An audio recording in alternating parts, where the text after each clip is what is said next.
Birinci Qarabağ müharibəsi məhz Ağdamda başlamışdı. İlk şəhidi Ağdamlılar vermişdi.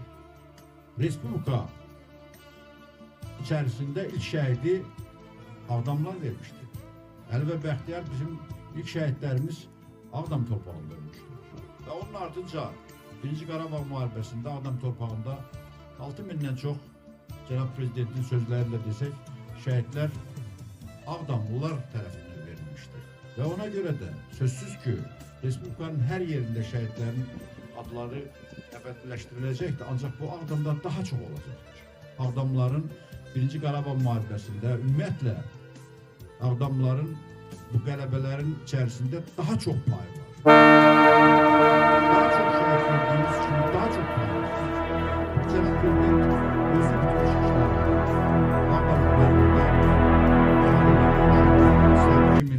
2021-ci ilin 28-i mayında istər 2025-ci ilin sizin hər birinizin çoxunuzun iştirakı ilə Ağdam rayonunda Muğam evinin açılışında iştirak ederken Cənab Prezident demişti. Ve Cənab Prezidentin o sözlerle ki yaşasın Ağdam, bu bizim için büyük gurur getirir.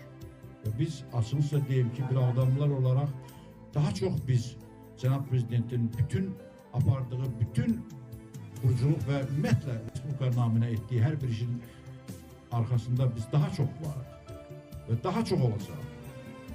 Bütün şəhid aileleri, övladlar şəhid olurdular. Ama şəhid aileleri deyirdiler ki, Cənab Prezident dayanmasın müharibə. Ama Cənab Prezident öz müdrik baxışı ilə dayandırdı ve sonra da siz özünüz gördünüz ki, bir gün ərzində, bir sutka ərzində, 23 saat 44 dəqiqə ərzində bütöv vətənimizi və suverenliyimizi təmin etdi. Bugün her bir daşın üzerinde Azərbaycan bayrağı dalgalanır. Ve çok sevinirik ki biz bütün bu işlerin içerisinde bizim payımız çoktur. Ve çok olacaktır. Ve ben bu günleri sözsüz ki şəhid aileleri özleri verdiler. Elə bu adı da addılar. Ve ben de çok sevinirim ki bizim de bu işte xırda da olsa payımız var ve olacaktır.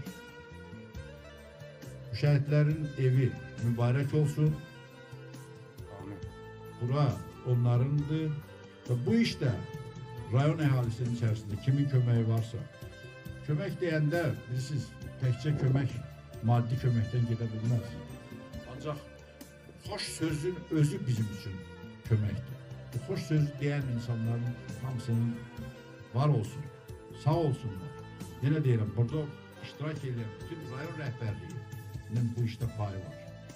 Hamının payı var. Mənə ruh verir bu işlərin görülməsindən ötürü. Və sizin hər birinizə söz veririk ki, biz indən sonra da Cənab Prezidentin apardığı siyasetin her bir nöqtəsinin, vergülünün en yaxşı icraçısı olacaq. Biz məclisin qarşısında, şəhid ailələrinin qarşısında biz söz veririk ki, indən sonra biz bütün gücümüzlə vətənimizin her bir parçasını çiçəklənməsi üçün əlimizdən gələn hər şey edəcək. Sözsüz ki bu işte bütün bugünkü günde olan birinci şəhid aileleri, gaziler ve bütün Respublikamızın əhalisi bizim ve rayonumuzun əhalisi bu işte bize kömək olacaktır. Sağ olun, her birinize qulaq astığınız için mənə çox sağ olun.